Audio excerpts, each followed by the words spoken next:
반갑습니다. 모두다 행정사 송범석 대표입니다. 오늘은 실제 면허구제 사례를 소개해드리는 시간입니다.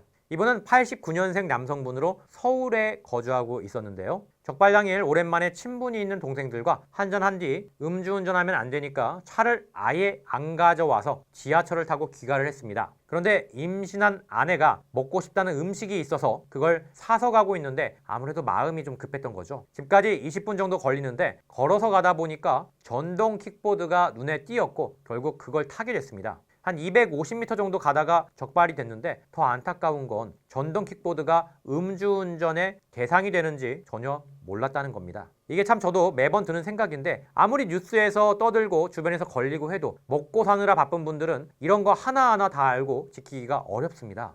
사람 죽여놓고 몰랐다고 하면 무죄냐? 네, 당연히 아니죠. 그런데 앞서 말씀드렸듯이 이분은 음주운전을 안 하려고 차도 놓고 갔고요. 모른다고 장땡이라는 게 아니라 법이 모든 분에게 가까울 수 없으니까 적어도 이런 분들에게까지 돌을 던지진 말자 이겁니다. 그리고 이분이 왜 음주운전을 안 하려고 차까지 놓고 갔을까요? 이분 직업이 반도체 장비 엔지니어인데 고객사를 직접 방문해서 장비 체크하고 정기적으로 점검하고 문제가 있으면 처리해줘야 하는 일을 주로 하고 있었는데 이게 차가 없으면 업무가 안 됩니다. 맨몸으로 가는 일도 아니고 고객사가 도심에 있는 것도 아니니까 본인이 직접 움직일 수밖에 없는데 심지어 거주지에서 회사로 출근하려면 30km를 가야 되니까 운전 못하면 사실상 퇴사를 해야 되는 상황이었습니다. 그런데 아내는 임신 중이라 휴직한 상태여서 생계를 책임질 사람이 본인 말고는 없었죠. 곧 태어날 아기와 사랑하는 아내를 위해서 본인 잘못인 걸 잘 알고 있지만 염치불구하고 저에게 부탁드린다고 거의 울면서 얘기하시던 게 기억나는데